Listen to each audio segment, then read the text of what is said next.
5 sports talkers of the day. Now, it's time for Dan Barreiro's Top 5 at 5. Brought to you by Gutter Helmet of Minnesota. Never clean your gutters again. Learn more at gutterhelmetmn.com. Do you remember this? I don't. Dan from St. Cloud writes, speaking of Spanish calls, I remember back in either the mid to late 90s when Radke was still pitching for the Twins, there was a Spanish call in one of his performances, and it actually made my belly hurt when I finally stopped laughing. Any chance that's in the archives? Does that ring a bell with you? It doesn't. It doesn't. I don't doubt, Dan, that you have a better memory than I do. I don't remember that, though. We have had over the years a lot of fun with calls from other nations, shall we say, or in other languages. It's one of my favorite bits. It's a really good. It's a lot of fun to do. By the way, you see, see the cap? See, it's tethered, stuck on there. Is that Kowalski's? Yeah, it's Kowalski's. I got it. I don't want to waste the remaining bottles I have. Yeah. So I'm going through them, but yeah, there it is. You should just go. I cut my lip early this morning on this one. What you should do is you should just go. It's not really going to be that hot the next few days like it was last week or last weekend. Just go down, to Excelsior, provided Highway 7 and Mill Street's open. Yeah. And you can get there, and just get a cooler and just sell them for $1. Just do that. Oh, just go. Get out, sit out in a chair like the kids do on a hot day, or like the people at the state fair before you're walking in. Just go sell them for $1. Good answer. Yeah, it's not a bad thought. Make a little dough, or at least try to get some of it back. Yeah, you're right. That's true. Because you're hydrating, but at what cost to your soul? No question about that. To your soul. The Minnesota Twins. Speaking of hot, pick up the sweep. They played at 1:30 today. I didn't see much of this one, and I missed a lot. They jumped out, I think, to a 7-0 lead, end up winning 9-3. Brooks Lee with a 3-run dong. Multiple runs in the first inning. We're not wasting any time. That's the beauty. Right now, we're just jumping teams, saying, what time's the game start? We'll be ready. Will you? And that's all Joe Ryan needed. Struck out 7, got through 5 innings, scattered 3 hits. Twins never trailed in this 3-game sweep, I should say, that extended their winning streak. Well, we can talk to Cowlishaw. It's the Rangers, right? It was. I wonder if he went to any of the games. Look at the scores in this series. I got them right here. You got them all? Yeah. 4-2, 12-2, 9-3. That's not bad. It's good offense. Solid pitching. It looks to me like, I'm going to do the quick math, 25-7. We outscored them in the 3-game series. They should be feeling good on the plane right now heading to Phoenix, where they take on the Diamondbacks. Well, here's the funny thing, and I was going to get to this, but I know we're running a little bit behind. People are already using this as, they're showing a little bit more pluck than you thought. Their record now is approaching 500 again. The division's terrible. But here's, to me, the sticky wicket for the Twins. The better they do at this point, or the more respectable they look, the angrier people should feel, because if you want to pretend they're for real, or that something decent's taking place here, then you're left with the obvious, which is, what if we'd spent any money replacing all the gutted nature of our bullpen at the trade deadline? What if we'd actually made a couple of moves there, right, to give ourselves a chance there? It's true. So that's the irony of it, is it's not a good look if they play better, because all it does is remind you of the fact that they really didn't even give whatever they are, if you want to think they are something, a chance to do something with it, because they started with 0 bullpen, and they've tried to piece it together, and they've had a little bit of individual success there, but from a team standpoint, they still have one of the worst bullpens in baseball. So it's why I have a hard time paying attention to any of it, because you're left with these regrets regardless, and no sign that they're actually going to help at the deadline or going to make any kind of moves this year. So knock yourselves out. We're excited that they swept Texas, and they're playing better again. Olivia Miles last night in Los Angeles, Crypto.com Arena, 31 points. 4 assists, 4 rebounds. She was 12 of 15 from the floor, including 2 of 3 from 3. I think it was 24 points in the first half, as the Minnesota Lynx stayed hot, routed the Los Angeles Sparks. The final score? We toyed with them, didn't we? 99-83. Minnesota Lynx are now 12-3. They are back in first place. They are not, as I understand it, going to make the Commissioner's Cup finals because of the loss to Vegas. That's right. That nailed it for them. And some tiebreakers and different things, point differential. But they are the number 1 team in the league again, jumping the Las Vegas Aces, and there are no games in hand. We're 12-3. They are 11-4, and they stay on the road now for a game tomorrow night against the Valkyrie, I believe, the Golden State Valkyrie in San Francisco, Davie. They are, so now basically they are 1/3 of the way through the regular season. It's now 44 games, going to go up to 50 next year, and the kid continues to be the story, right? It's not like no one else is doing anything, but there's no question that she continues. Some games it's been with passing. Other games lately it feels like it's been more scoring, right? That's been the biggest part of it. And I guess the challenge, I think, is going to be the mix, right? You want most nights the right mix where, I mean, you can't hold back her offense if she's that dominant at this young age, right? You can't tell her, don't try to score, but you also want her at her best, which means you see other people move without the ball, and she then finds them, and then everybody wins at that point. So that's the challenge, is not just scoring, but I think she seems to have the right philosophy about it, and I think most of the time she's just making the right basketball play, right? Which is really all you can ask for. Well, it is funny that every time I read her box score, I always look at turnovers, and it's always like 4, 5, or 6. She will turn the ball over, and even Waylon talked about that in the phone call that we had with her last week after the Taco Bell stuff. She'll throw it away, and they want that to cut down, obviously, but it's irrelevant because she plays so well every other possession. Yeah. I don't know what her average is, but like I said, every time I look, it's like 3, 4, 5 turnovers, but she's got the ball in her hands all the time, and she's making so many other good plays that you're going to have to live with that. And imagine if she ever cuts that down to a Mike Conley level of like 1 or 2 a game. I had vowed to try to get some intel on the Collier schedule, on when she might be back, and I didn't yet. And I don't know if the people you talk to hear any sort of whispers, even if publicly they've been very, very careful about not saying anything. Because I think the better they do, the more intriguing it becomes, or the more, the more curious Lynx fans are going to get. Okay, is she coming back? Is it soon? Is it in another 10 games? Is it at the All-Star? Do we have an All-Star break in WNBA? I don't remember. Yes. I think we do. Yep. I think, like I said, there's going to be more and more interest in it, just the idea, the anticipation of adding her to this group, right? But it's pretty secretive, isn't it? Yes. When Cheryl's asked about it, I don't know. Do we know why it's this secretive? No. It feels like this is more. With Kat, a couple injuries, they kind of were very tight-lipped. But this one, I don't know. It seems maybe it's that fear of, we don't want to create a date whereby if she doesn't hit the date, then people start asking that stuff. Yeah. But we have to have people behind the scenes who've been given some indication. That's what I'm looking for, indication. I don't need a hard date. I just need even a soft date, just in the ballpark. Fan, is your chance to win $2,500. Just enter the keyword birthday at KFAN.com. Our $250,000 giveaway cash contest as we celebrate $250 for America. Birthday is the keyword for the 5 o'clock hour today. Go to KFAN.com and enter the keyword somebody's birthday. Saying that I remember there was a common Radke bit, but I didn't remember it being with Spanish sound. I just remember, but maybe it did. Maybe it was, and I'm just forgetting. We've had so many great bits over the years. Oh, God, it's endless. It's so hard to keep them all straight. Sure. In any case, you're out of here.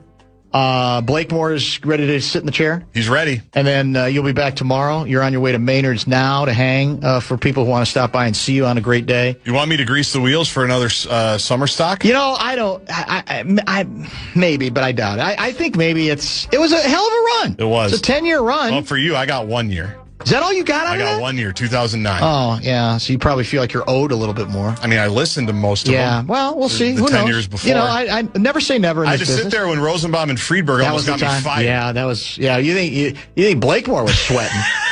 That was nothing compared to what you had to put up with. It's true. It's unbelievable. So we'll talk maybe some World Cup with Blakemore. We got Tim Cowlishaw, a Dallas media legend, at 5:30. We'll get caught up. Maybe what he's heard on Kyrie Irving's availability. Maybe we'll talk some Twins Rangers. I got a lot to get to with Timmy, who covers all of sports, not just in the Dallas-Fort Worth area, but around the country. And he was around, speaking of around, he was on a very good show on ESPN called Around the Horn. I will check in with Timmy, as I said, at the bottom of the hour. You're listening to Barreiro on The Fan. From the 1-800...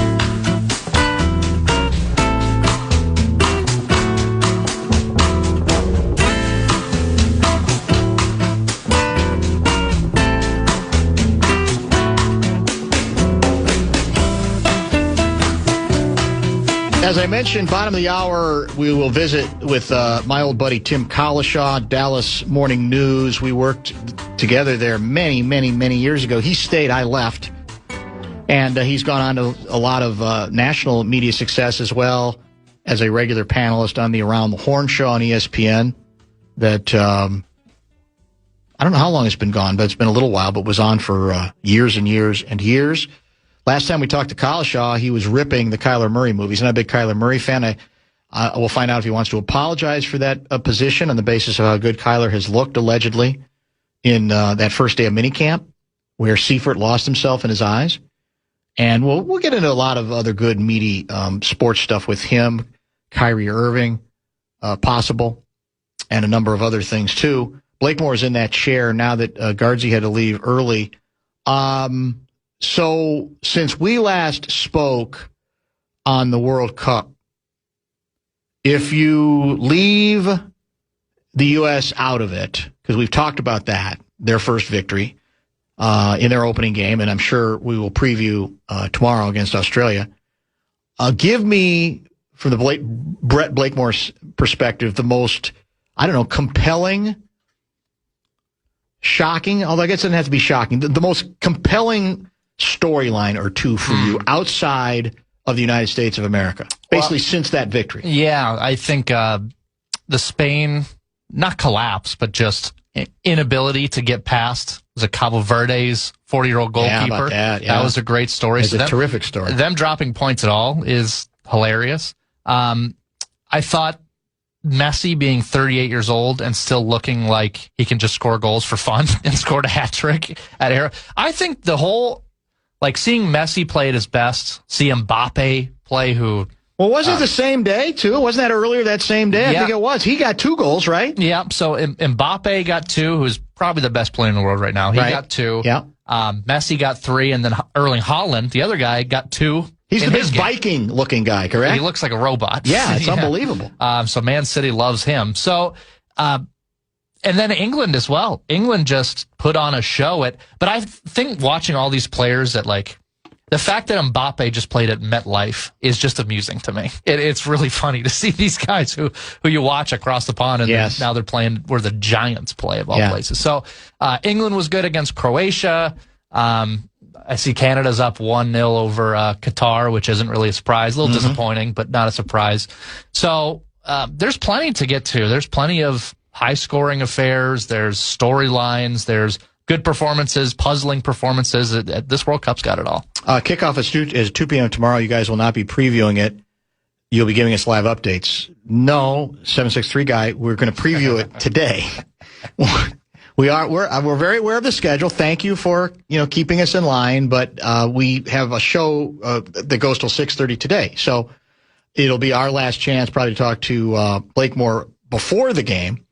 We are aware, and we've said several times, we'll probably even have some live listen-ins from time to time tomorrow, if at all. And it is not only possible; it's probable because the game itself will be on the Plus tomorrow. Oh, really? That's been confirmed by program director Chad Abbott. So, yeah, we'll eventually, I do want to preview it, U.S.-Australia today, and then it'll be ongoing tomorrow, maybe even with some breaking news. What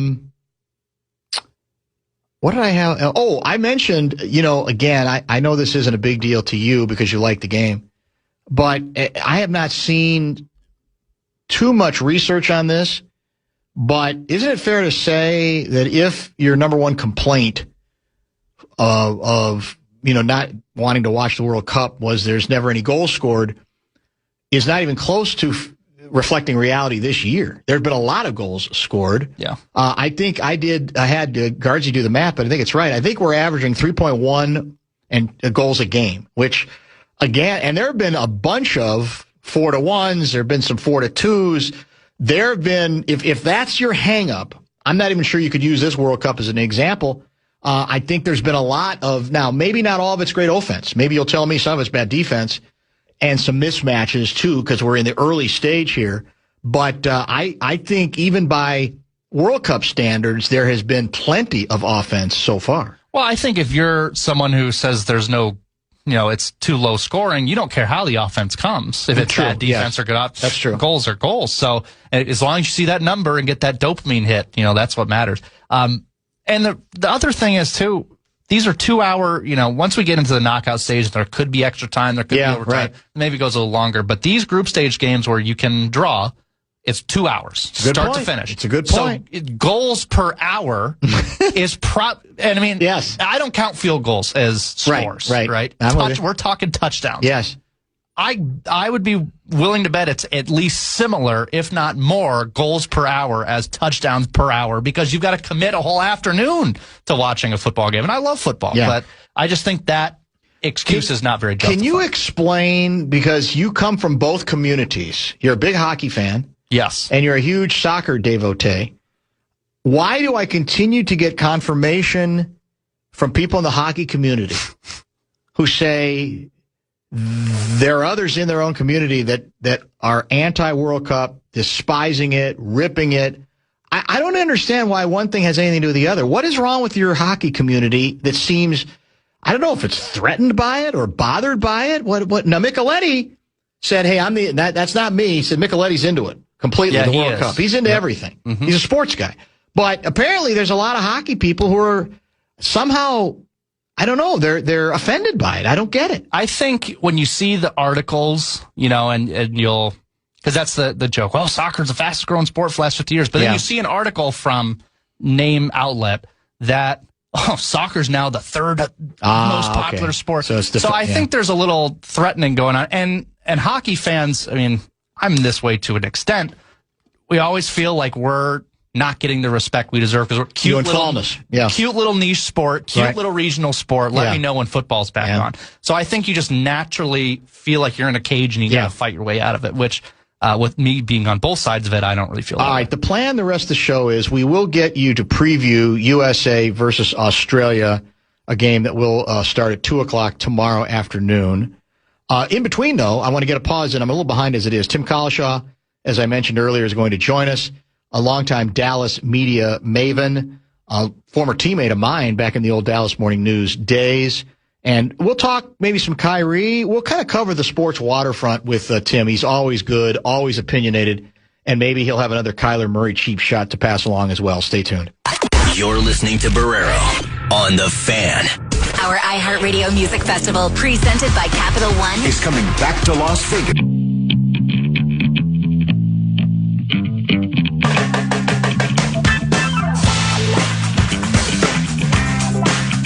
Well, if it was back in the old days when we were playing bumper music of musicians and songs that you might recognize, there's a good chance we'd be playing a song by Peter Tosh of Once Upon a Time, a group called Bob Marley and the Wailers. Then, of course, Peter Tosh went off on his own, had a great solo career, big reggae guy, because reggae was a big thing for Tim Cowlishaw and me back in the salad days at the Dallas Morning News.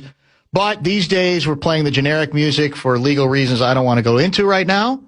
Cowlishaw joins us via the Connecticut Water Systems hotline. How are you, sir? Love the disclaimer. Yeah. Love the disclaimer by you. That would be nice to hear a little Mystic Man right now. But we can hear it in our head. Yeah. Were you here in '86 when the World Cup was at the Cotton Bowl, or had you left? I think I just left. Well, wait. Okay. What month would that have been? Well, it'd be the summer of '86. They had some World Cup games. Oh no, then I was. Nine of them here. I don't even remember it, but I think I left in November of '86. Yeah, I felt like you covered a couple of them. I didn't go to any, and I went Sunday to Netherlands. Oh, did you? How was it? Yeah, I mean, obviously a different atmosphere there than at the Cotton Bowl, Jerry World. Right. It was good. It was the parking is astounding. It's a ripoff, but for everybody, customers, media. But no, the game was fun, and the Japanese fans were great during the game, and then they cleaned up after the game. I saw that. Can't even make that up. But I'm a big fan of the Dutch. I'm a big guy in the Netherlands, and so kind of a disappointing 2-2 draw for them, but we'll see. Well, it's a good place to start here because, you know, in Insane Wretch days, more newspaper days, I did go through the phase, like a lot of snarky writers, that, okay, I'm going to rip soccer, I'm bored with it, you're not going to tell me I have to love it, because there was a snootiness to the soccer people that made it hard to want to play along. But I eventually worked that out of my system to where I'm at the place now where what I try to tell listeners is, I don't think you're obligated to love it, but I don't think you're obligated to hate it either. And that's sort of where I am. And World Cup time, with the spectacle of it, we have tended on this show to get into it. And I have heavily, certainly helped by the fact that the U.S. looks so promising in their first game. Yeah. Where philosophically has Tim Cowlishaw been on the whole World Cup concept? Because I've become a massive reader in my later years. Mm-hmm. I might beat people over the head with this on Twitter at the end of the year. I always post a picture of the 50 books I read during the year. And so I've read a bunch of books on soccer, and I'm really interested in reading about it. And then I turn the game on, and it's still kind of a soccer game. So I like it. I don't know it. Mm-hmm. I don't know the game. I don't know when the midfielders are dropping back and doing things. And but my wife and I went to a game at Fulham when we were in London 3 years ago. And that's kind of what I wanted to do, was see a game in England. And that was fun as hell. That was great. And I'd like to do that more, see some games in Europe and mainly in England, but really all over Europe. So I don't pretend to know anything about it other than stuff I've read, but I do enjoy this, and I enjoy moments of it. Yeah, I'm with you on that. And, you know, again, the novelty of look, we get beaten down with what in the United States basically the same 3 cheers professionally, right? Refs, you suck, and then defense chant, and about 2 or 3 others.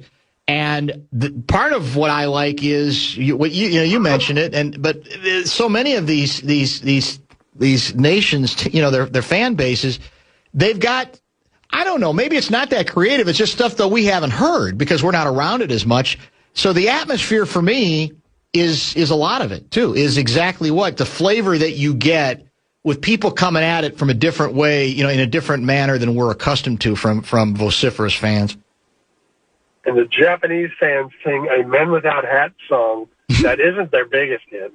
So it's not the one you know. Right. And then they sing a song from the Sting, The Entertainer. They play that throughout the game. So I don't know how they've latched onto those. Yeah. Just like I don't really get the England fans singing Oasis songs, but it is different. It is very cool. Yeah, it's a lot of fun. Well, I think you'll agree. I mean, the U.S., it'll be interesting to see what they do tomorrow afternoon, because I do think for the casuals, it could build into something. If that opening victory at least indicated they might have a little bit of a run in them, and certainly the soccer, even if, you know, I don't know it and you don't know it, is pretty aesthetically pleasing. It certainly stands out from what we're accustomed to in terms of the approach they're taking. It could end up being a really big summer, right? Because it doesn't take much for people to get into something that they otherwise wouldn't, especially with kind of a sports abyss going on right now with basketball and hockey wrapped up. Yeah. It'll be fun. U.S. being really good. England played here yesterday. I didn't go to that one, but they played really well. Obviously, if England makes any kind of run to the semifinals, that whole country goes wild, and we kind of feel that here. True. That's also true.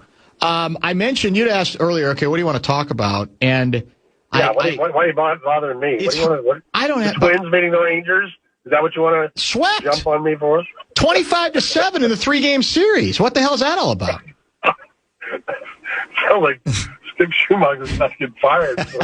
Like, I don't know. Yeah, that's crazy. Yeah, I mean, the Rangers aren't very good, but neither are the Twins. Neither are the Twins. Yeah. So that's very true. That's enough on them. Yeah, I don't think we need to go any further on that unless you got some nugget for me, and then I'll take it. But otherwise, no. No, I mentioned Kyrie because the Wolves are in this point now where they got a decision to make. Do they want to retool, as in gap year it, or to by not even pretending that they can stay with the best in the West and maybe bring in some young talent and trying to build it back up, or do they try to make the so-called big splash now to bring in at least a name player? But most of the name players that might be available, have some issues. In Kyrie's case, obviously, it's age and coming off the injury he did. But here's where I've completely flipped on Kyrie, in that I was one of those guys from afar who said,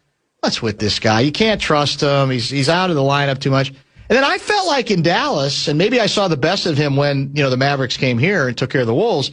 I felt like, he looks like he's kind of like coming into his own a little bit, maturing, and seemed to be playing very well, sharing the spotlight, obviously, with Luka. So should he be intriguing to a team like the Wolves, despite the age and or, the most recent injury, or is it silly to think he can be a main guy at this point?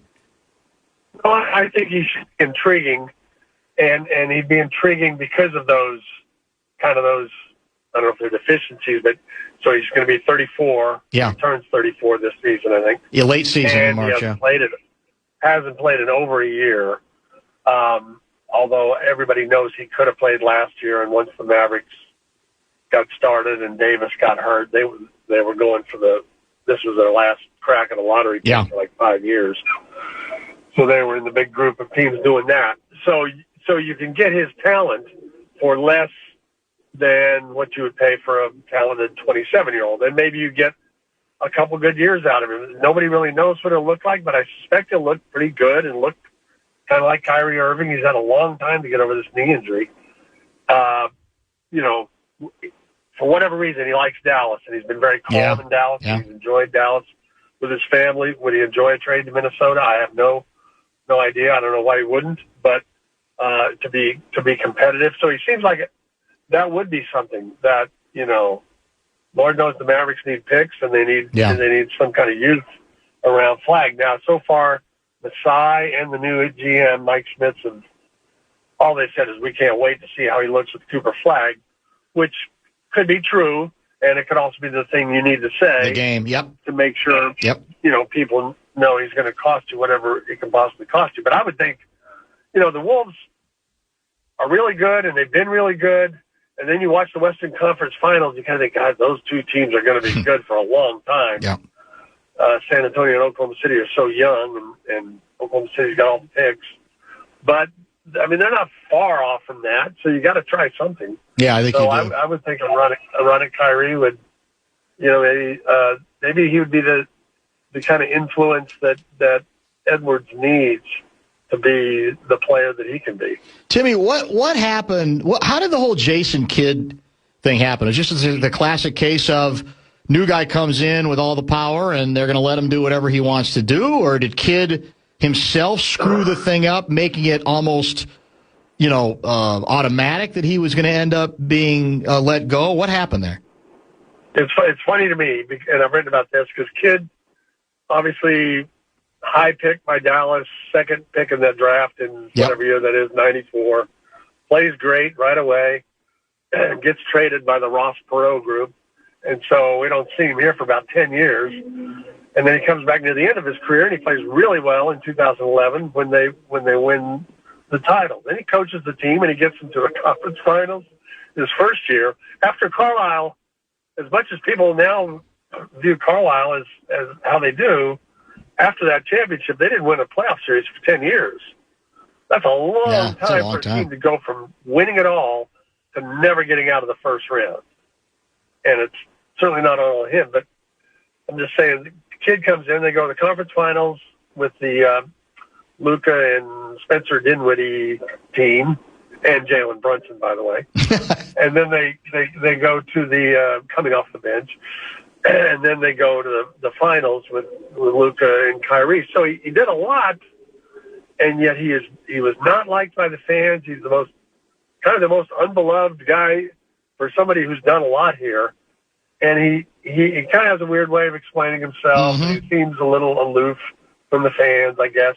But I think the main thing, he had expressed an interest in being president of the team. And so if that's true, and I think Masai would see him as a guy who maybe wants my job more than he wants the job he has. So it's a little surprising that there's been so little detail, just names of a few assistants they might be looking at. Obviously, they may not have a coach by the time the draft comes around. I don't know if they need to, but it seems weird. Yeah. But so I think it's just a little bit of a power thing and a little bit of taking advantage of the fact the kid was really not appreciated here by the fans. You know, you mentioned Brunson, and everything looks goofy now that they won the title, right? But that didn't just happen. It wasn't like he just got there from Dallas to New York and they won the title. On the other hand, he's been really good to great much of the time he's been there. A very solid, obviously, foundational piece.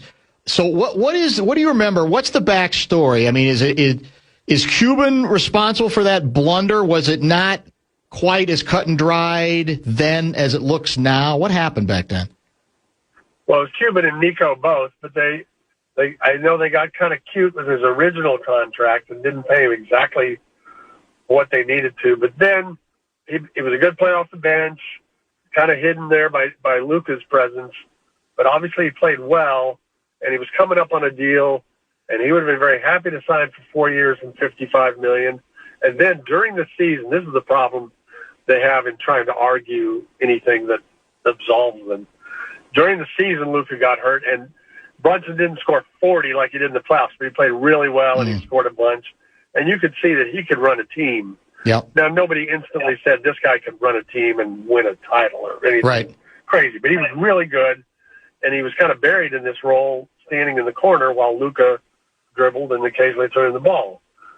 And Brunson and his dad and people back then have made it clear they would have signed the 4-year, $55 million deal in the middle of the year, as well as before that last year. And then and people already knew the Knicks were interested in him for a lot of different reasons. Leon Rose was there. That used to be his agent. And so even if you know that, you would think sign him, and you've got an obvious trade partner. If you don't think he's what you want to go with Luka, go get something else. Go get a bunch of stuff from the Knicks. But they do nothing except when the playoffs end against the Warriors. Yeah, we're confident Jalen likes it here.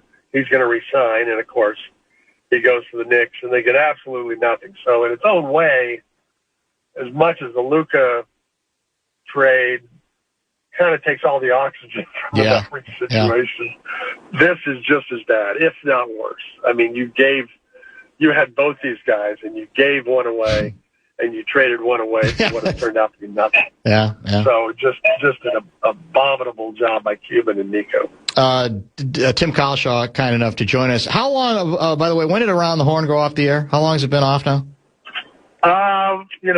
People still crying. People still having trouble with getting on with their lives. Coping. Clearly. Yeah.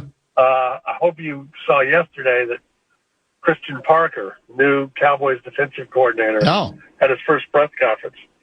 And we have to introduce ourselves at Cowboys press conference. Right. Did you know that? No. Tim Cowlishaw, Dallas Morning News. Yes. Yes. That started about 4 years ago.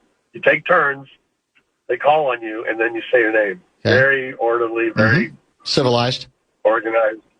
And so I do it, and I ask him this kind of a long question. He said, first off, I enjoyed watching you on Around the Horn. How about that? Great. I said, that's a great answer. I said, that's really all I need. But went off in May of a year ago. It's a little over a year. Oh, it's been a little over a year. Okay, for some reason I thought it had been even longer than that. Well, last time you were on with us, we may have talked a little bit about that show, but we also largely talked about your utter disdain for Kyler Murray. Now, since then, we've had a series of, optional and then mandatory mini camps in which Kyler has I have actually ripped him for this. I'm in the minority on getting worked up over this, but that wouldn't be the first time, as you know, because he immediately complained about the fact that he's trying to learn all this stuff, but it's really hard when you split the reps. Because so far, the Vikings are trying to play it as if it's a real, we're going to play both guys in a real competition. Nobody thinks that's going to last long, but he was bugged by any of that. And so I might have mocked him. I said, well, if you'd taken care of business in Arizona, you wouldn't be splitting the risk with anybody. But, something happened there, and they asked you to walk away. Yeah. They're paying you $40 million to walk away. But now that some time has gone by, what's interesting, like the national reaction to what Kyler said was he's being nice about it. The Vikings are being silly. There is no competition. Let's stop pretending it's competition and go ahead and give them all of the reps. So do you feel as strongly about Kyler then as you do now? I mean, has it changed at all? Have you softened a bit on some pretty solid performances in minicamp in June from him? Or he's found a way to throw the ball to Justin Jefferson with no defense and no pads on. That's it. Or do you feel the same? Or do you feel like your guy, Sorsby might be available in the supplemental draft? Are you recommending that the Vikings turn this into a complete circus and go ahead and try to steal him in the supplemental draft? That'd be great. They get Sorsby in the 3rd-round pick and get him in the mix. Yeah, there you go. And all bets are off at that point, as they say. Yeah, that's for sure. Yeah, I haven't softened on how I think Kyler is a limited player, and I don't think he's demonstrated the greatest desire to get beyond those limits. And I don't mean just his height. He can't get beyond that one, but to work harder and to be more and significantly to run more, which he can do, which he, like a lot of quarterbacks, tries to really get away from and spend a long time not running the ball when he could to get first downs. So I don't know. I mean, maybe with it, he's obviously never played with a receiver as good as Jefferson. Larry Fitzgerald might have been there as first 2 years, but he's at the end of his career. So he's got the best wide receiver he's ever had. Let's see how that goes. I don't expect it to go consistently well. And I know I saw J.J. McCarthy playing against the Dallas defense. I'm aware that colors my view. But I thought he looked like a guy who could develop and had some skills and made some nice throws. And he even ran the ball well in that game. So I wouldn't completely give up on the idea that McCarthy can play. So I think Kyler should have to. I mean, my God, if you can't learn the offense and split up the reps, you've been in the league for 7 years. You ought to be able to figure that out. That's the part that bugged me. It's like, even if he believes it, don't say it. Yeah, don't just say, hey, look, that's part of my job. I've been around. I've gone through some different systems. I'll figure it out. The funny thing for me is, and you can argue this both ways, because you could make the argument that if you bring Kyler in, eventually you're cutting your nose to spite your face if you don't give him, let's say once you get heavily into training camp, most of the reps, because you allegedly brought him here to be the guy, and you want to give him the best chance to be the guy.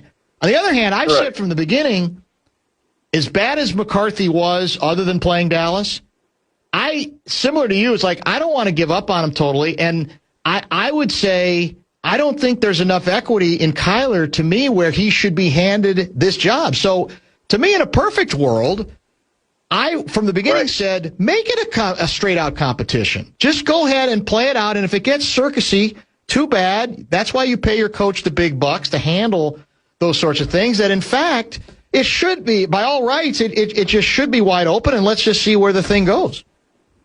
If J.J. McCarthy is as much as a miss on a first-round pick as people there want to think or seem to think, then a veteran should be able to win that job so clearly and take care of this reps problem by August that it shouldn't be an issue if he's that good. Yeah. No, I'm with you on that. And do you think... Here's the thing. I was thinking about this the other day. The North is really interesting because all four of those teams can be playoff teams. Yeah. Three of them were. And, but all might come down. Each of them could be. Yes. Maybe the Bears are the strongest of the four. I don't know. But all four I could see a little slide. A dip. So that's kind of a very wide open, interesting group in a tough division. Yeah, I think there's no question about that. By the way, we obviously just had the big Spurs-Knicks in the finals, and we've had fun on this show. I don't know if you noticed this. And look, I get the business. I used to write. You gotta, when you have responsibilities, you gotta fill the copy. You gotta do it.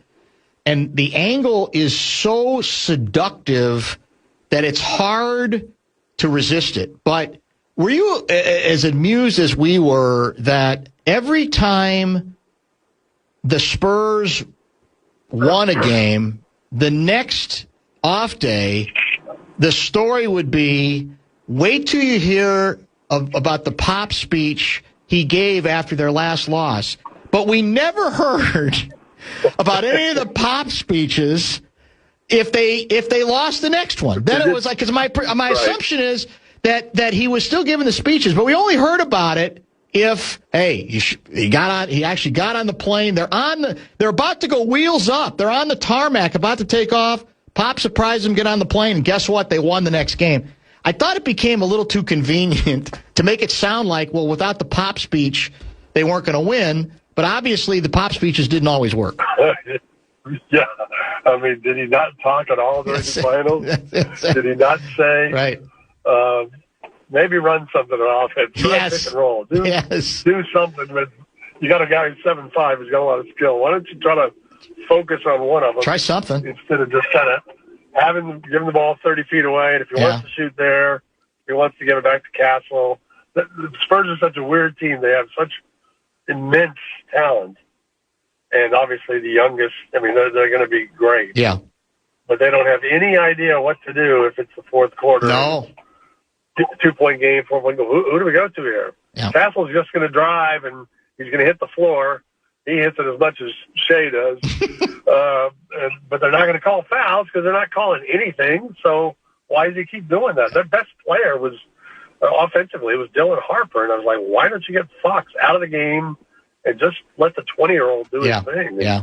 I don't know. Pop should have said something about that. Yeah, and we all love him, and but it just was kind of amusing that became let's do the Pop angle again, and it just gets way. It's like the old deal, and I'm sure you've been through this. There'll be a crisis for a team, and then they'll win 9 in a row, and then about halfway through the winning streak, we hear about the players-only meeting that changed everything.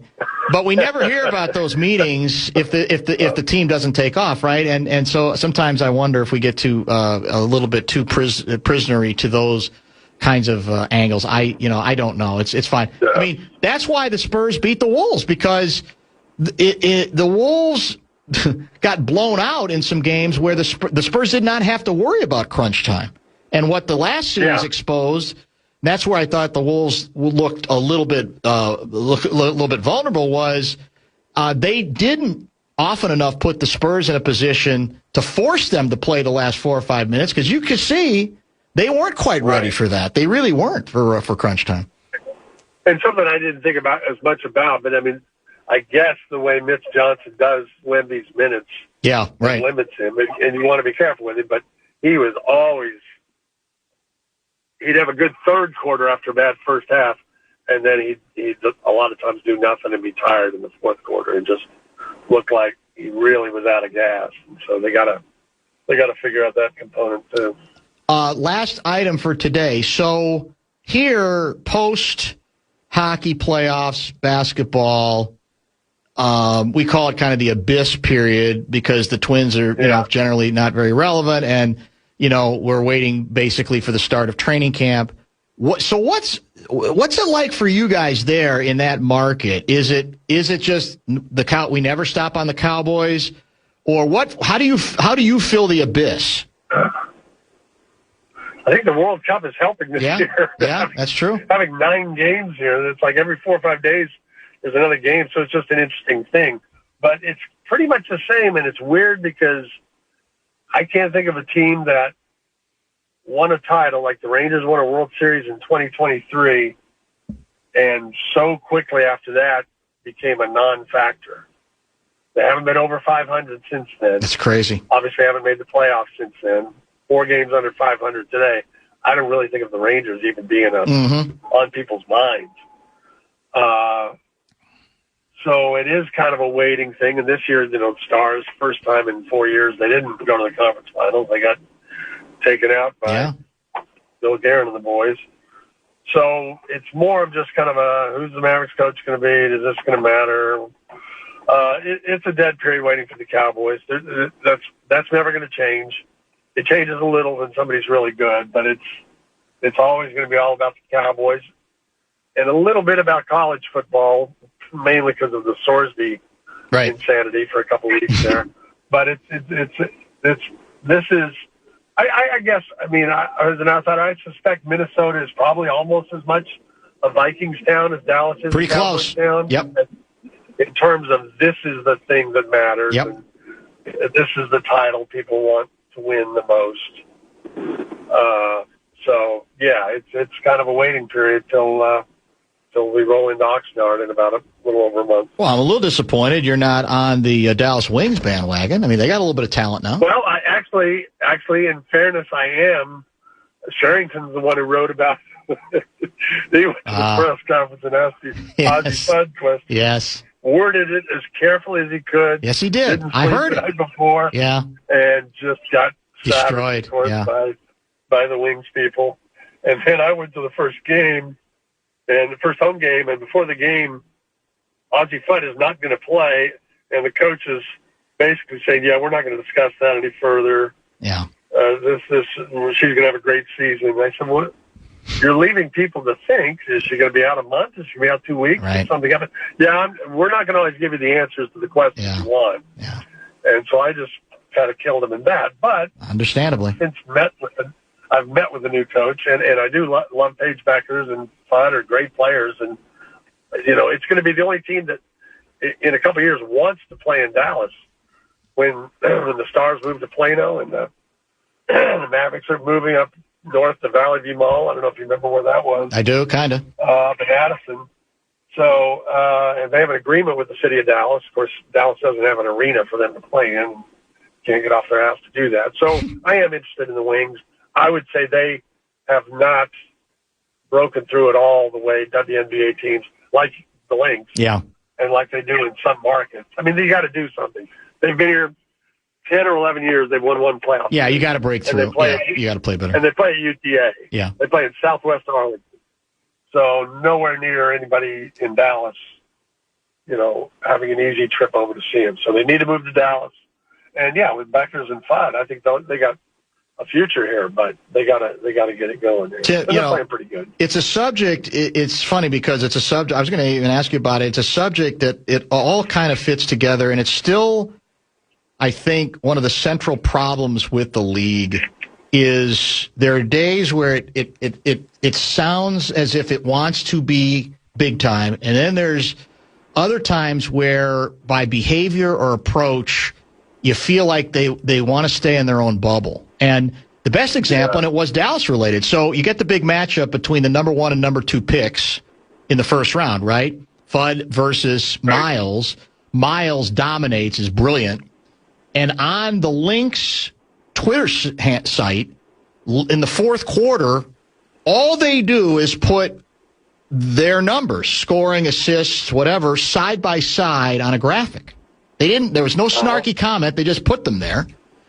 And they got so much grief, apparently from some fans, allegedly from some Dallas fans, I don't know from anybody in the league, that they took the thing down. And I'm just sitting there going, what are you apologizing for? That was the matchup that had people, the casuals, curious. All right, let's see how this goes. It doesn't mean Fudd's terrible if she struggles in this game, but it's what drew people to the game to a certain extent. And immediately it was, no, that's not how we do things. So we got to take that down because it might be construed as making fun of one of our players. And you say, what do you want to be, man? Do you want to be big time or not? They've struggled with that. Well, they want to be big time. They don't want the criticism. They don't want anything that comes with it. And, hopefully they'll get past it. I just saw this story. I didn't pay any attention to this, that about Caitlin Clark's shoe. It took 3 years to get the shoe out or something. Oh, I didn't see that. What the hell is that about? That's not necessarily a WNBA problem. That might be a Nike problem, but they just do things weirdly and poorly when they have an opportunity to make a little dent because they've got some exciting players and people know them from college now. Well, I ran late as usual. Enjoy the rest of your summer. Good to catch up. Do you have commercials on this show? I mean, is this just a podcast? Well, here's what we do. We move them around for guests that we like. So, This is the big segment. Yeah, it's just huge, man. It's prime time is what it is. All right. Enjoy the World Cup. Don't write anything stupid. Yeah. Don't write any ugly American stuff, which I know you won't. And we'll be in touch. Thanks again. We'll do this again when football season is over. Oh, God, yes. Oh, it's coming. You know that. It's right around the corner. Coming. Thanks, man. It's coming. Appreciate you. Be good. Tim Cowlishaw, Dallas Morning News, Around the Horn, etc. We are very late. We'll get caught up. And eventually we are going to get a mini preview of USA versus Australia, speaking of the World Cup, from our World Cup correspondent, Brett Blakemore. Stay tuned. You're listening to Barreiro on The Fan.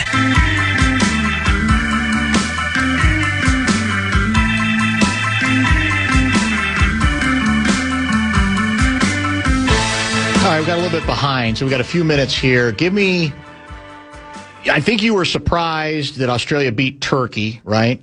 Yeah. So what do we know about Australia that is important to keep in mind as the U.S. prepares for its second game tomorrow afternoon? Well, they're big. Their defense is huge. They're anything in the air, they're going to be able to clear out and get out of the box. So. And they love to just sit back and counter, and they're not afraid to. So you basically said the danger with them is you get behind 1-0.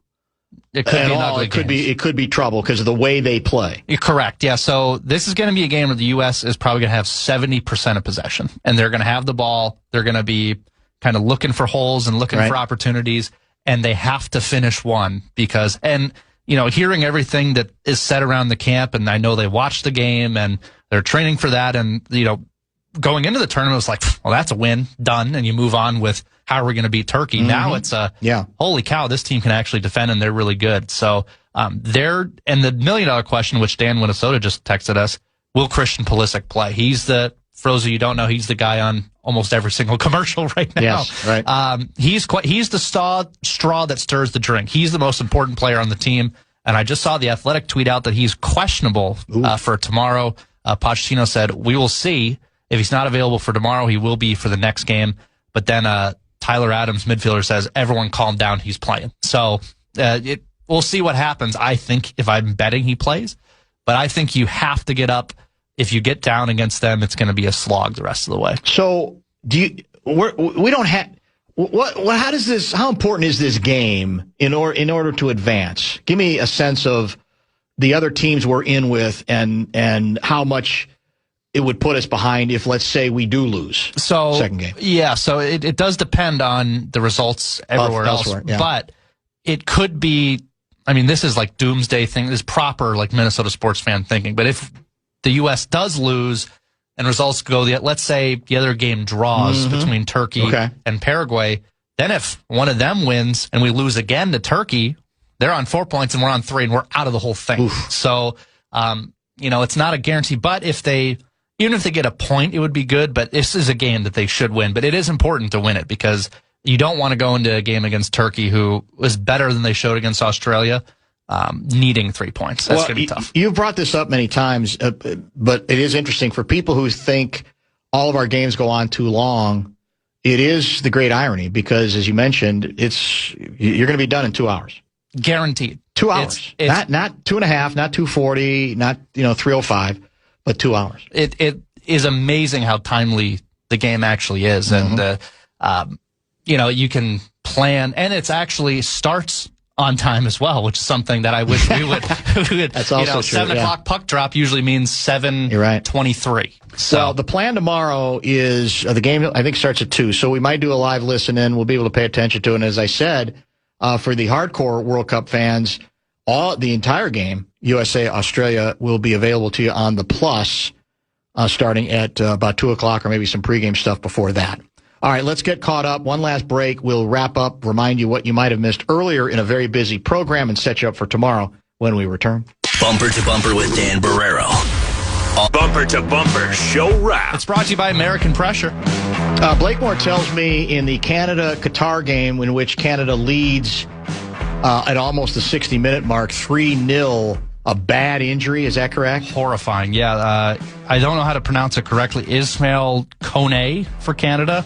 It was a leg break. Oh. It was in the middle of his shin. Oh, I mean, I'm talking so people dangly. who lying about all the flopping. There was no flopping here. This was a significant injury. Yeah, it was. I mean, you could see the leg. Is he a key player? Do we know much about him? I mean, he's good, but I wouldn't say he's one of their stars. But still, you see one of your guys go down like that, and I say I want Canada to fall flat on every game, but you don't wish for that. No, not for that. Anybody. That's for sure. Horrifying. Is this true? John, the mail carrier, writes, if the U.S. and England both win their groups and both win the first games of the final 16 knockout round, they will play each other on July 4th in Philadelphia, 250th year celebrating our independence from England, in the city where the Declaration of Independence was signed. You can't make it up.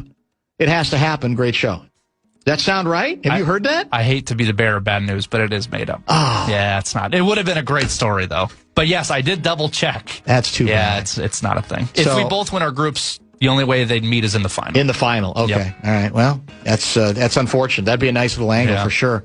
Want to thank Tim Cowlishaw, who joined us about 5:30. A show we hope will be podcasted, but we've had some podcasting issues. So be patient. I don't even know if we've resolved them yet. I think we're good. We think we're good? I think we're good. Okay, because yesterday's, it was a problem for Guardsy to get those posted. Dr. Dan's inbox was outstanding again. We appreciate the letter, those who contributed to that bit. And the Friday Football Beast is scheduled for tomorrow. The regulars, Lavelle and Ben Gessling, and who knows who else, beginning at 3 o'clock. Enjoy the rest of your Thursday night. As I said, we'll talk to you tomorrow at 3.